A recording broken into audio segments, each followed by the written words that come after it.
Today, my friends, the feeling is completely different. When the clock hit 0, it wasn't just another loss. It was the kind of shock that shatters any illusion and exposes exactly where the team came up short. The performance was tough to swallow. A group that once looked solid now appeared lost, out of sync, and far from the level they were supposed to have reached by now. And what stands out the most is how clear all of this was from the very beginning. Broken rhythm, a stalled offense, and a game that never felt under Detroit's control at any point. Before we move on, do your part, smash that like button if you agree Brad Holmes should have gone after reinforcements. And no matter what, drop this in the comments. May we roar forever. So let's talk through what people are saying, because these reactions matter. Not because they're always right, but because they show exactly where the frustration is boiling over. The first big one, the idea that extending Jared Goff was a mistake. It's the kind of take that explodes the second the offense looks out of sync, and this week it detonated everywhere. And look, nobody is sitting here pretending Jared Goff is flawless. The man needs stability up front. He needs protection. He is not Joe Burrow, who can operate behind a collapsing offensive line and still somehow play like he's immune to pressure. But calling the extension a mistake ignores one massive detail. What exactly were the Lions supposed to do instead? The options weren't there. There wasn't a magical superstar quarterback waiting to be scooped up. The idea of someone like Hendon Hooker stepping in during this timeline simply never aligned with reality. The signing wasn't desperation. It was continuity. It was identity. It was the stability this rebuild needed. So labeling that decision a bad idea right now? That's an overreaction. Plain and simple. But the next one is much more complicated. Should Brad Holmes and Jared Goff be tied together? If Goff ultimately doesn't work out, does Holmes go down with him? Now this one hits different because it's rooted in logic rather than emotion. Holmes didn't inherit Goff. He chose Goff. When he traded Matthew Stafford, he willingly took on the quarterback that the Rams were done with. He invested in him, believed in him, extended him, doubled down on him. And the timeline matters. Goff's contract gives the Lions their first real out after the 2027 season, which puts them into the spring of 2028. That's when the organization would have to decide whether the Goff era continues or ends. And guess whose contracts expire that same year? Holmes and Dan Campbell. Meaning that intentionally or not, the franchise is already structured in a way where the GM and the quarterback are intertwined. If Goff's era ends, it's fair to say it's not an overreaction to wonder whether Holmes' era ends with him. That's not drama, that's accountability. Then comes the most painful topic of all, the identity of this offense after losing Ben Johnson. Fans don't want to admit it, but the offense looks different, and definitely not in a good way. The timing, the flow, the creativity, the confidence, all of it feels off-center. Yes, losing Frank Ragnow is a huge hit. Yes, the offensive line is going through a major transition with Taylor Decker likely gone next year and Penei Sewell suddenly becoming a veteran presence despite being incredibly young. But you can't ignore the timing. Ben Johnson had chances to leave after 2022 and 2023. He turned them down because he was waiting for the job he ultimately took, Chicago. And the sting gets worse when you realize the Bears now have a better record than Detroit, even though heading into Week 11 the Lions' offense was technically ranked higher. But the rhythm, the command, the clarity of the offense, it hasn't felt the same since Ben Johnson walked out the door. So is it an overreaction to say Johnson was the true identity of this offense? Not at all. You can feel his absence in every stalled drive. Then there's the fear creeping into every conversation, the possibility that the Lions might miss the playoffs. Now this one is tricky, because it isn't an overreaction, it's a legitimate concern. The Lions are on the outside looking in. The Bears have more wins. The margin for error is gone, and the nightmare scenario mirrors something fans know too well, finishing over .500, competitive all season, but missing the postseason by a single game, just like 2022. When you look at the remaining schedule, it's not unrealistic to imagine Detroit hitting 11-6, which is exactly where many predicted this team would land. But because of how tight the NFC picture is, even that might not be enough if the wrong losses happen at the wrong time. And that leads to the question gnawing at every corner of this fan base right now. If the Lions miss the playoffs, how will this fan base react? And deeper than that, what does missing the postseason actually say about where this team truly is? So let me ask you this to close out part 1. Do you believe any of these reactions, the Goff extension, the Holmes pairing, the loss of Ben Johnson, or the playoff fears, are justified, or are fans letting emotion take over? Because once we start peeling back the layers of this situation, the truth becomes harder to ignore. This team isn't collapsing because of one mistake, one player, or one decision. It's a combination of timing, lost momentum, missing leadership, and the weight of expectations pressing harder than they ever have before. And when all of that hits at once, even the strongest teams can begin to wobble. Look at where the Lions stand right now, technically alive in the playoff race, but not in control of their own path. That is exactly the kind of fragile ground that turns every game into a measuring stick and every misstep into a crisis. Detroit has 6 wins and 4 losses, and the conversation isn't about dominance anymore, it's about survival. It's about whether this team can stop the bleeding long enough to piece together a run. The schedule has winnable games, but that doesn't give comfort when the problems go deeper than opponents. This team has dropped games they should have won, played tight in moments that used to look routine, and failed to show that offensive identity that once made them dangerous regardless of matchup.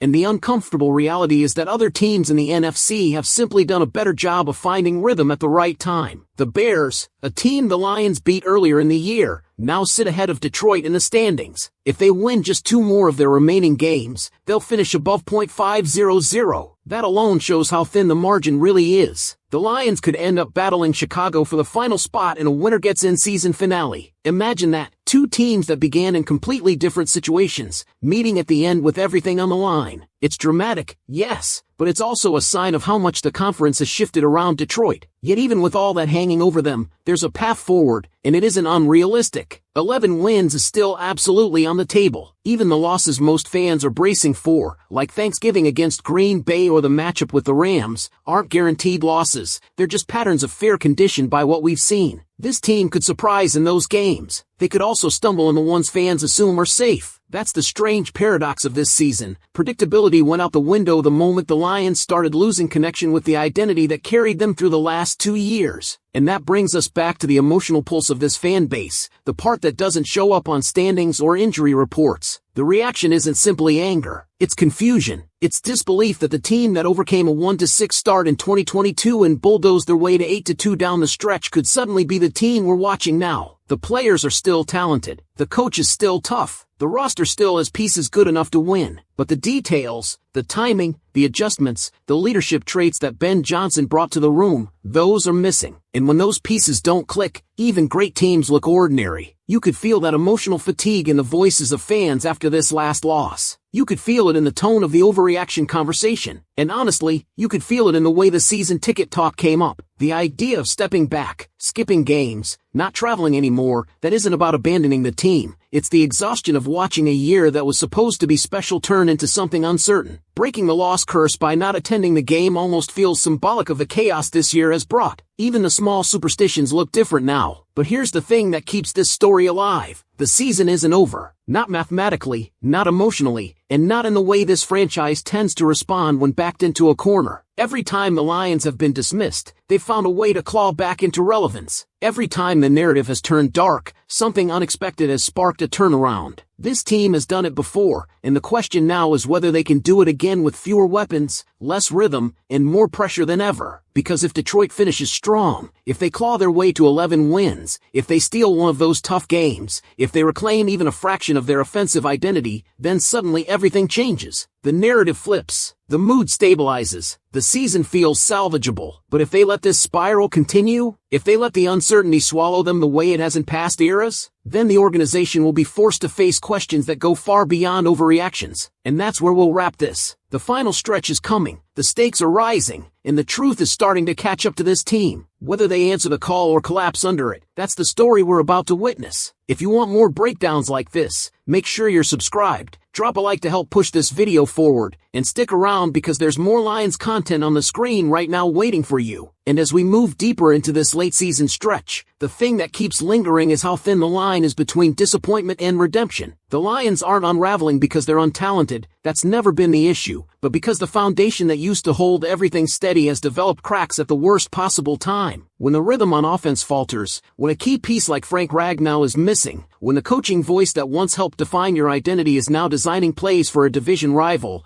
the drop-off becomes visible in ways you can't hide on film or explain away in press conferences. You can sense it in the timing of throws, the hesitation at the line, the lack of continuity in the trenches. Even the confidence that once radiated through this roster feels just a little muted. And it's not because the players don't believe, It's because football is a game of synchronized execution, and right now the Lions' timing is off by half a beat. And when a team loses that half beat, it can make even the most routine drives feel like uphill battles. What makes this moment so emotionally charged for fans is that Detroit hasn't felt this unsure in a long time. Over the last couple of seasons, there was a clarity, a sense that the rebuild was climbing forward with purpose. That doesn't just disappear, but it can get shaken. And that's exactly what you're seeing in the overreactions. Frustration mixed with fear, hope mixed with doubt. Not because the fans are unreasonable, but because the expectations are finally real. For the first time in decades, people believe this team should win, not someday, not in the future, but now. And when belief meets underperformance, emotions explode. But here's the perspective that keeps getting lost. Every team goes through stretches like this. Even good teams look broken at times. The difference is how they respond. Does this Lions team have enough backbone, enough leadership, enough self-awareness to take this moment personally and correct it? Can they regroup and rediscover the identity that carried them? Or will they let the season slip into that dreaded almost territory, competitive, talented, but ultimately short of the postseason? This is where coaching matters. This is where accountability matters. This is where execution matters. Not the flashy stuff, not the highlight plays. It's the corrections and film sessions, the adjustments at the line, the situational awareness that separates playoff teams from teams that watch the playoffs from home. And these Lions have shown before that they can respond to adversity. They've shown before that when everyone writes them off, they fight back harder. The question now is whether they can summon that again, not in a miracle run, but in the consistent, week-by-week grind that playoff football demands. Because if the Lions do get in, even as a low seed, even after all this turbulence, nobody is going to look back and talk about the mid-season panic. They're going to talk about resilience. They're going to talk about a team that held on, adjusted, and found a way. But if they fall short, if they finish just one game behind again, if they walk into another offseason wondering how the pieces slipped through their fingers, the conversations inside the building will get heavier. That's where the scrutiny of Brad Holmes, the long-term questions about the Goff timeline, and the ripple effects of losing Ben Johnson become unavoidable. That's why every mistake, every penalty, every missed read, every stalled drive suddenly feels amplified. It's not the loss itself, it's what the loss represents. It's the reminder that progress in the NFL is fragile, momentum is temporary, and identity must be rebuilt every season, not carried over like a souvenir. So as this team prepares for the next stretch, the focus has to sharpen, the margin for error is razor thin, and the accountability window is shrinking by the week. Whatever this team becomes in the final push, a resilient contender or a cautionary tale, we're about to find out. And that's what makes the next chapter so compelling. Because the truth is, moments like this define a franchise far more than blowout wins or comfortable stretches ever will. When everything is clicking, it's easy to feel like a contender. It's easy to believe in the messaging, the culture, the long-term plan. But when you're stumbling, when key pillars are missing, when the offense feels like it's searching for its own heartbeat, that's when a team shows what it really is. And right now, Detroit is standing in the middle of that test, staring straight at the consequences of every decision that led them here. You can trace so much of this tension back to the offensive identity slipping away. It's not that the Lions forgot how to play football. It's that the structure that once tied everything together is no longer intact. Ben Johnson's departure didn't just remove a play caller, it removed a stabilizer, someone who knew exactly how to maximize this roster's strengths and mask its weaknesses. And his absence is being felt in every drive that stalls just short, every scripted sequence that doesn't feel as sharp, every adjustment that comes one step too late. Combine that with Frank Ragnow's loss and the shifting state of the offensive line, and suddenly the unit that once anchored the team now feels like it's scrambling to recreate what used to feel automatic. But this isn't about blaming any one person. This is about a collective recalibration that hasn't fully taken hold. The chemistry isn't gone, it's just unsettled. The execution isn't hopeless, it's inconsistent. The potential isn't lost, it's unfocused. And that's the danger for a team that once prided itself on being the aggressor. When uncertainty creeps in, hesitation follows. When hesitation follows, defenses pick it apart, and the scoreboard reflects the disconnect. Fans feel that shift as much as anyone inside the building. That's why the overreactions are so loud. That's why every conversation spirals into questions about contracts, coaching trees, long-term planning, and playoff viability. It's not panic for the sake of panic. It's the uneasiness that comes when a fan base has seen this movie before and is terrified of the ending. Detroit has lived through decades of almost, maybe, and next year. And now that expectations have finally risen, the thought of slipping back into old patterns feels unbearable. But that's where this season becomes fascinating, because everything is still in front of this team. They aren't 3-8. They aren't buried.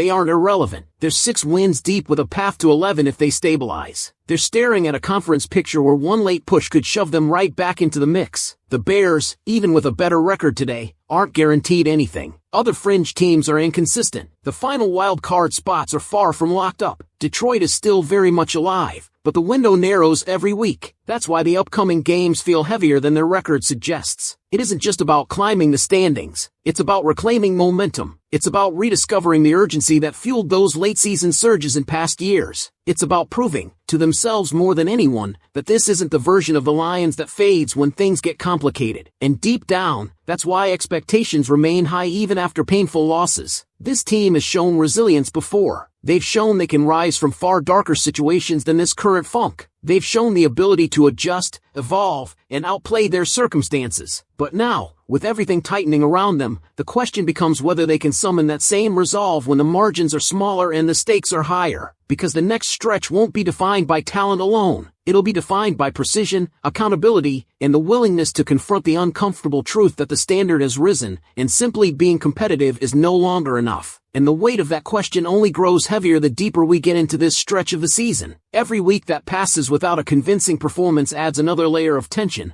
another layer of doubt, another layer of urgency that this team can no longer ignore. The Lions aren't just fighting opponents on the schedule anymore, they're fighting the narrative forming around them, the one that says they peaked when Ben Johnson walked out the door, the one that whispers that the offense lost its rhythm when Frank Ragnow went down, the one that doubts whether this coaching staff can steady the ship in time. What makes this moment even more complicated is how unpredictable the remaining games truly are. The Lions could beat teams that are technically stronger and lose to teams they're supposed to handle. That inconsistency is part of why fans feel so uneasy. You can't look at this roster, or the flashes of talent they've shown earlier in the season, and say they aren't capable of stringing wins together. But you also can't watch the last few performances and feel fully confident that the corrections will come quickly enough. It's that tug-of-war between potential and execution that defines the story right now. And while frustration is loud, there's another element lingering beneath the surface: fatigue. Lions fans have seen promise before. They've seen brief surges of momentum. They've seen hope built and hope shattered. That long history becomes a shadow, especially when a season that was supposed to represent the next step suddenly looks unstable. It's not just about losing. It's about losing in ways that feel avoidable. Miscommunications, missed assignments, predictable sequences, a rhythm that just isn't clicking. These aren't signs of a talent problem. They're symptoms of an identity dilemma. That's why the focus keeps drifting back to the coaching changes, the offensive structure, and the leadership vacuum left behind. When Ben Johnson helped shape this offense, it wasn't just about good play design. It was the clarity, the confidence, the sense of direction. Without that, you're seeing a group that's trying to find its voice again. And while the pieces are still there, the harmony isn't. Combine that with a weakened offensive line and the timing issues that spiral from that, and suddenly the entire operation looks disjointed. The irony is that teams often find their breakthrough right when things feel the most uncertain. Sometimes the wake-up call doesn't come from a big win. It comes from the embarrassment of a bad loss, a performance that forces players and coaches to look in the mirror. And this last performance, by every metric and every emotional reaction afterward, was exactly that kind of moment. Out of sync, underperforming, unable to find rhythm. And that is precisely the type of game that either breaks a team permanently or sparks its biggest course correction. What makes the coming weeks compelling is that the Lions absolutely have the tools to respond. They still have playmakers. They still have leadership. They still have veterans who have been through darker stretches and clawed their way out. They still have a memory of those late-season surges in 2022 and 2023, where the team flipped a switch and suddenly looked completely different. And they still have goals within reach. Not hypothetical, not long shots, but real opportunities that can be seized if they manage to stabilize themselves quickly. But to do that, they need urgency. They need execution. They need to stop waiting for something to click and instead force it to click. The window is open, but not for long. And if the Lions want to shut down the noise, silence the doubts, and reclaim the identity that once made them one of the most dangerous offenses in the league, it has to start now, not next week, not after another loss, not when the standings become too cramped to climb. So as we look at everything unfolding, the team's past resilience, the current instability, and the narrowing path ahead, the real question becomes unavoidable. Is this the moment where the Lions finally punch back and prove they're still the team everyone believed in? Or is this the beginning of another season that slips through their fingers just when it mattered most? And as that question hangs in the air, the pressure on this roster builds in a way that can either unite a team or fracture it. This is the phase of the season where leadership matters more than play design, where accountability matters more than talent, moment, where every rep in practice, every adjustment in the film room, every moment of composure on the sideline determines whether a team rises or unravels. And right now, Detroit is being forced to confront that reality in a way they haven't had to since the early stages of the rebuild. The offense, once the stabilizing force of this franchise, has to rediscover its edge. The timing has to tighten. The communication has to sharpen. The play sequences that once looked so confident need to regain their rhythm. Without Frank Ragnow's presence anchoring the interior, everyone else has to elevate. Without Ben Johnson's steady influence, the staff has to craft their own imprint instead of trying to replicate something that walked out the door. And without the comfort of early season momentum, the Lions have to relearn how to impose their will when the footing is shaky. Because what we're seeing now isn't a collapse, it's a crossroads. And crossroads define franchises. They show which teams are built for pressure and which ones fold under expectation. They separate those who cling to excuses from those who evolve in real time. They expose whether a team's foundation was built on true identity or on the momentum of a good stretch. You can feel the tension in the fan base because everyone knows what's at stake. Missing the playoffs by a single game, the scenario that mirrors the sting of 2022, would not be viewed the same way now. Back then, it felt like a beginning, a glimpse of what could come, a reason to believe. But now, after investing in continuity, after doubling down on stability, after elevating expectations and embracing a new standard, falling short now would feel like a warning. It would feel like something deeper cracked beneath the surface. And that's why the final stretch of the season feels heavier than the record suggests. Not because the team is incapable, but because the window that once seemed wide open is tightening with each misstep. The Lions don't need a miracle. They don't need a perfect run. What they need is clarity. They need to rediscover the cohesion that made them so dangerous when everything aligned. They need to cut out the hesitation that has turned simple plays into complicated moments. They need to reclaim the identity that wasn't just tied to one coach or one player, but to a culture they've been building piece by piece. But here's the truth that every Lions fan feels deep down. It won't take much to turn this around. One complete game, one confident performance, one moment that snaps the team back into its rhythm. That's all it takes to shift the narrative, silence the noise, and rebuild the momentum that has slipped away. This team doesn't need a reinvention, it needs a recalibration.